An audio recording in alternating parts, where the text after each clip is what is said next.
It has not been the best look for Marvel, as they have been continually dishing out average movies all through the year. However, contrary to expectations, the Love and Thunder movie was quite amazing. Aside from the comic relief we always get from Chris Hemsworth, we got to see some real action with perfectly inputted CGI. Well, in this video, we'll also talk about their over-the-top soundtracks, and we'll also mention a few questions fans have been asking after watching the movie. First up, Thor Love and Thunder's exciting soundtrack. When it comes to Taika Waititi's Thor films, he's aiming to do the most possible with his interpretation of the God of Thunder. In this aspect, Love and Thunder appears to be in line with his previous works. In the movie, Natalie Portman returns as Jane Foster, now known as the Mighty Thor, and Mama's Got a Brand New Hammer is a fitting tribute to the glam rock vibes we've been bombarded with since we first received a glimpse of the film. We can all agree that the fight scenes and all the intense emotions were not the only things we enjoyed about the movie. Their choice of songs was very, well, interesting. This was all according to Taika Waititi's plan. There was also a strong resemblance between the symphonic rock and the more self-aware choral and orchestral work. But was there something else? This is what music would sound like if it could be sprayed on a van like a Frazetta painting. It's quite surprising that not many fans have been talking about the awesome choice of soundtracks in the movie. Well, I guess we're the smart ones. Now that we are done with that, let's get to the more interesting part of the video. We're going to be talking about all the questions fans have after watching the movie. Stay tuned. So, who is Love based on? Love is the daughter of Gore the God Butcher and the motivation for the villain to go on a killing spree in the first place. Love is also the name of the protagonist in the story. At the conclusion of the film, Thor had accomplished emotional closure and had taken on the role of her godparent. Although it was a charming conclusion, we still have a lot of questions about who Love really is. In the comics, Gore's character had a son by the name of Agar, who also perished due to heat stroke and hunger. Agar's look was a one-time thing, so Marvel Studios could have easily changed the character's gender and given her a new name. However, this wasn't necessary because Agar's appearance was unique. He most certainly did not possess any special abilities, and neither was he resurrected, nor was he taken in by Thor. In the comics, we are aware that Thor had children and grandchildren, but none of them were given the name Love, nor did any of them appear to have powers related to cosmic energy. New characters are not frequently introduced by Marvel Studios, and even when they are invariably derived from the source material found in the comic books. The fact that we have no idea who or what Love is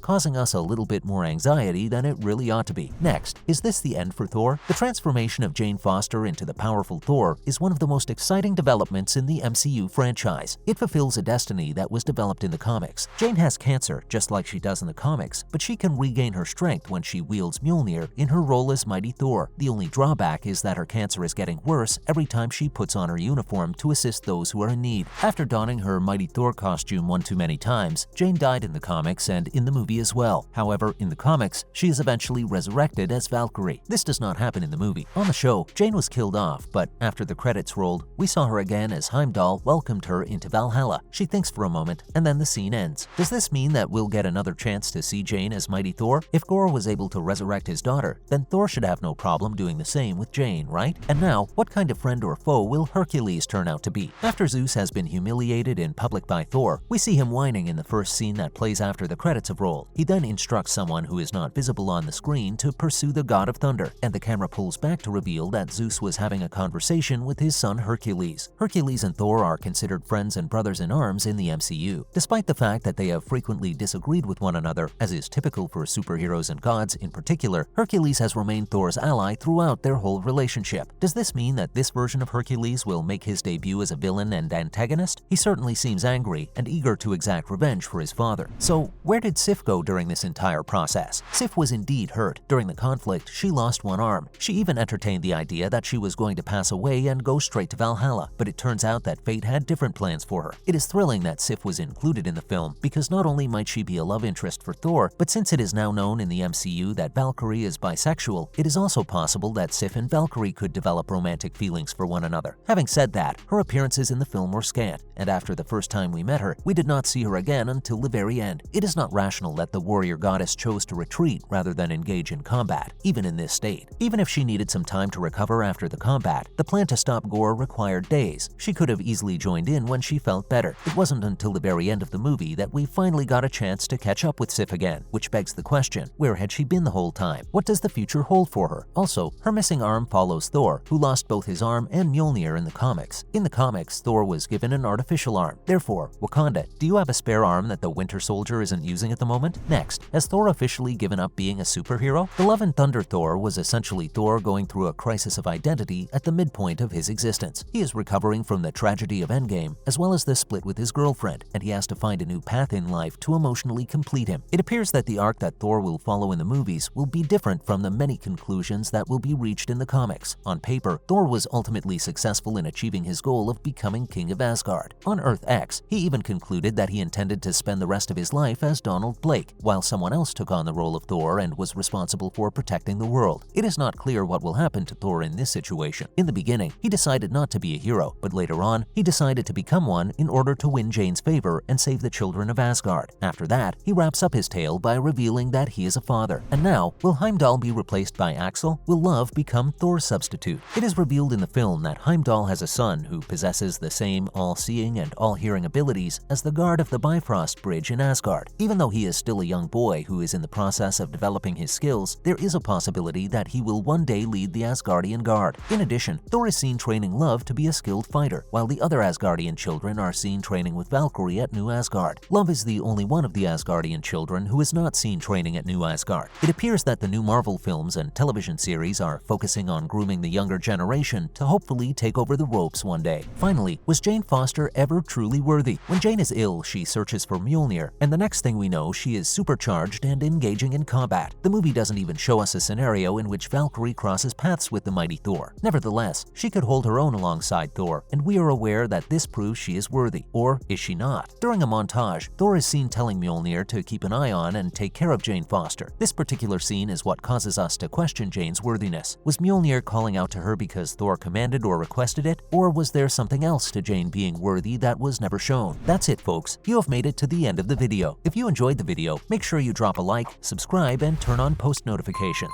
I'll see you in the next video.